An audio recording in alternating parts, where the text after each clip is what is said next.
Hello students, welcome to my channel Dr XYZ Pathology. Today I am going to discuss a very important exam oriented difference between pathology topic dry gangrene and wet gangrene. So the first point is etiology. Dry gangrene occurs because of arterial occlusion and wet gangrene occurs because of venous occlusion. Now what is the pathogenesis?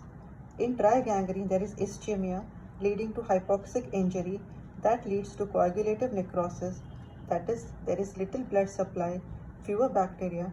Because of this, the tissue dries up and mummifies. Example of dry gangrene is atherosclerosis and thrombosis. Now, what is the pathogenesis of wet gangrene? In wet gangrene, the infarcted part is stuffed with blood, favoring profuse bacterial overgrowth. Example of wet gangrene will be severe burns and strangulated hernia. Now, what are the common sites where dry gangrene can occur? Limbs, in diabetes and arteriosclerosis. And wet gangrene occurs more commonly in the bowel, but other organs like appendix and gallbladder can also have wet gangrene. Wet gangrene can also occur in the limbs. Now, what are the gross appearance? In case of dry gangrene, the affected part becomes dry, shrunken and black due to hemoglobin breakdown. In wet gangrene, the affected part is soft, swollen, foul-smelling due to putrefaction. Now, the most important point is line of demarcation. This is present in case of dry gangrene at the junction of the healthy and gangrenous part, whereas in wet gangrene, there is no clear line of demarcation at the junction. Now, microscopically, we can see coagulative necrosis, inflammatory reaction with limited bacterial growth, and line of demarcation at the junction of viable and gangrenous part in case of dry gangrene, whereas microscopically in wet gangrene we can see liquefactive necrosis, inflammatory reaction with numerous bacteria, and no clear line of demarcation at the junction. Now the next point is spread. Dry gangrene spreads very slowly, whereas wet gangrene spreads rapidly. Now the bacterial infection is absent in dry gangrene, whereas it is always present in wet gangrene. The systemic manifestations are less pronounced in dry gangrene, whereas they are more pronounced in wet gangrene. And there can be fever, leukocytosis, septicemia, toxemia, and high risk of death. Odor in case of dry gangrene, there is no odor. It is not foul smelling, whereas wet gangrene is foul smelling due to putrefaction.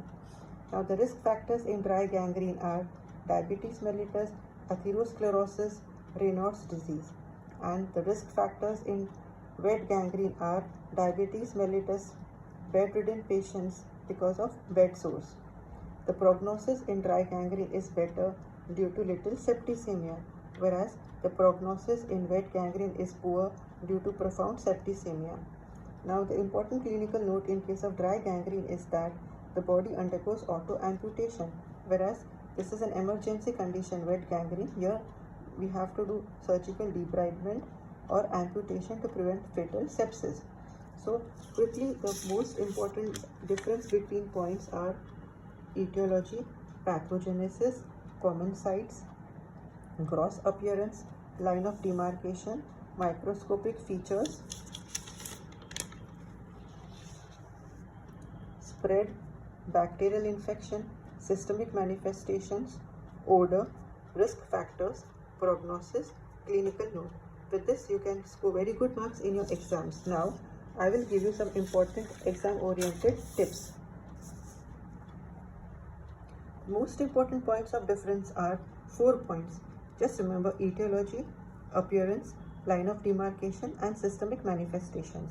So, in etiology, arterial occlusion versus venous occlusion. In appearance, dry versus wet or swollen. Line of demarcation, present versus absent. And systemic manifestations will be minimal versus profound septicemia. Thank you for watching my video. If you find this video helpful, please like, share and subscribe my channel. And please comment if you want me to prepare such important exam-oriented topics for you. Thank you. Happy studying. Take good care of yourself.